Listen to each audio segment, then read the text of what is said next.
Hi, this is Kicking It with Christina. And Moving It with Maggie. And today we are going to talk about the effect that social media has on the mental health and physical health of teens. I wanted to start off and say that the first thing that comes to mind when you think about the effects of social media is never physical effects. It's mostly mental effects, which is what Maggie will be talking to you about. But with the increase of media and technology today, there's also an increase in the physical effects we see coming from social media. Lots of people would rather sit on their phones all day and socialize through an app than getting out to see people. They'd actually rather flip through various forms of social media like Instagram, Snapchat, Facebook, and Twitter than do a lot of things like studying, going outside, or exercising.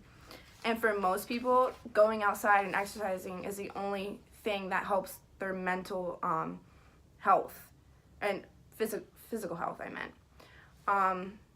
For making that time to go outside and exercise is like important, and spending all your time on these social media sites is wasting that time you could be going outside, which plays a role in your mental or physical health.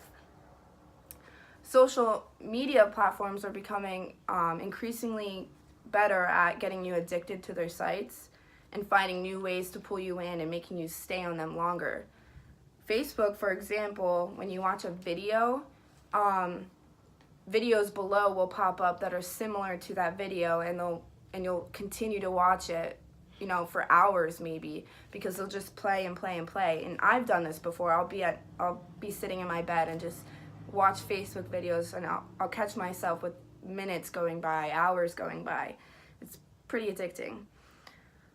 So the big point I wanted to say was anything that takes up a large amount of your time takes away from other things like exercising and going outside, which, like I've stated before, is a big part of your physical health.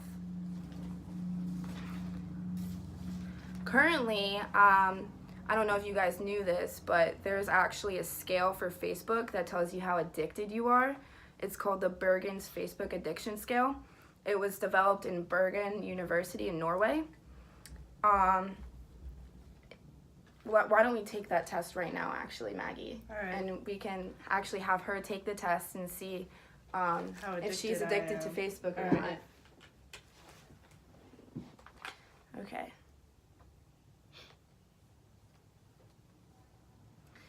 All right, Maggie, I'm going to ask you a couple questions, and you're going to give me your honest opinion about them, about Facebook. What are my answer choices?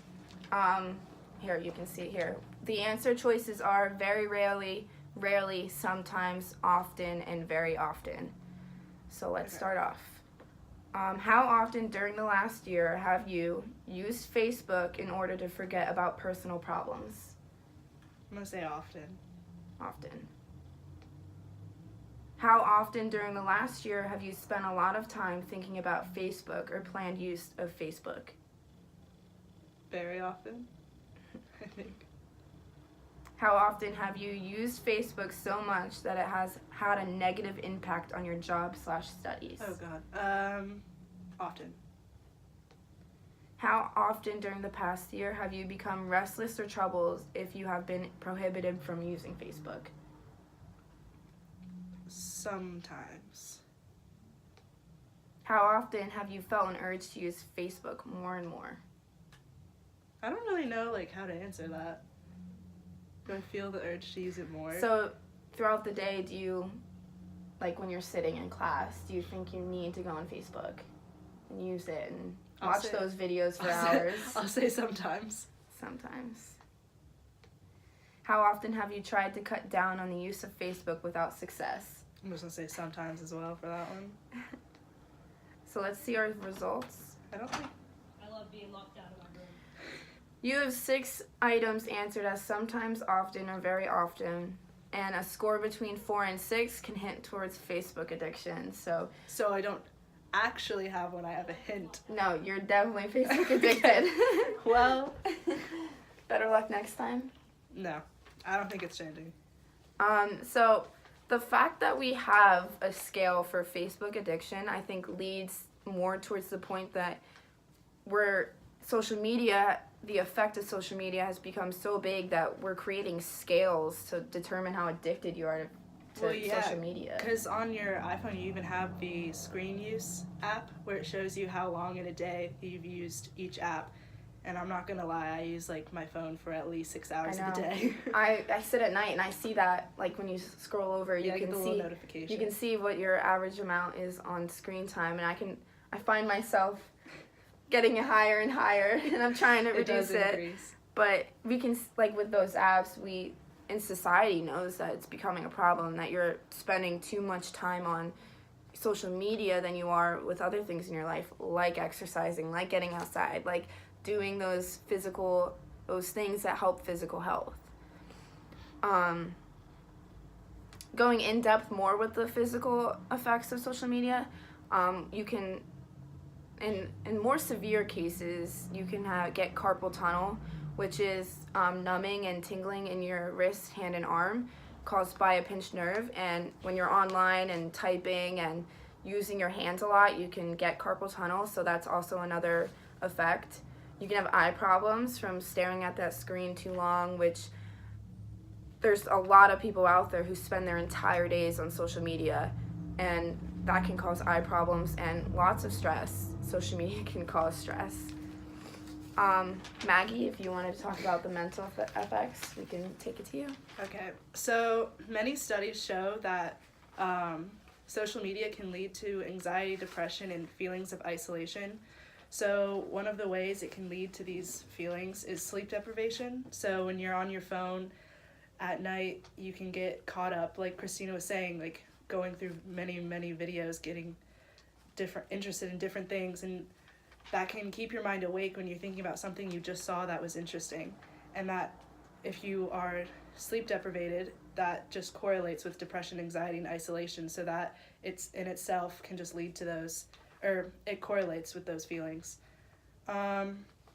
Another way that it can mess with the mental health is through your negative body image. So when you're scrolling through Instagram, or the people you follow, mostly the people who are Instagram famous, Facebook famous, Twitter famous, those types of people are extremely skinny, and social media highlights those body images or body types, and most of the world doesn't actually have a super skinny body type. And a study actually showed that people who spend more time scrolling through social media are 2.2 times more at risk for reporting an eating or body concern. So another way that mental health is affected by social media is you're feeling that you need to get a lot of likes on your posts. So if you get likes on your posts, your brain has been associated to feeling rewarded. So if you get a lot of likes, you feel like you're more popular and people like you more. And lastly, it shows less face-to-face time. So when you're younger and you have face-to-face interactions, you learn social skills, you learn those nonverbal cues that people give you. And when you don't get those cues when you're younger, or even in your teens, you don't learn the skills you need to deal with either bullies or even like a boss. So you don't like confrontation, you learn to just shut down when something puts you down instead of confronting it and dealing with it.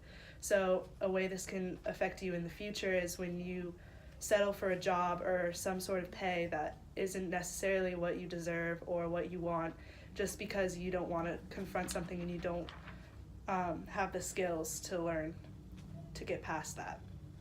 I think a lot of ways, like it's really hard to prevent, the use of social media, because we find that, like, especially in teens, because this is something in our generation that, like, we've grown up in. We've grown up with the Facebook, with Instagram and Twitter and Snapchat, and I think it's more relevant towards teens. So a solution towards this can be more of, timing, seeing how much you are using your phone, definitely making sure you're finding time to help mental health and physical health. You can easily find ways to do that. There is an app actually that will notify you when you've been on your phone for a certain period of time and tells you to put it down. So we can find ways to help combat these issues. And I just wanted to say thank you for watching. I hope you learned learned a lot from the effects of social media on mental and physical states of teens. Thank you for watching. This is Kicking It with Christina. And moving it with Maggie. See you next time.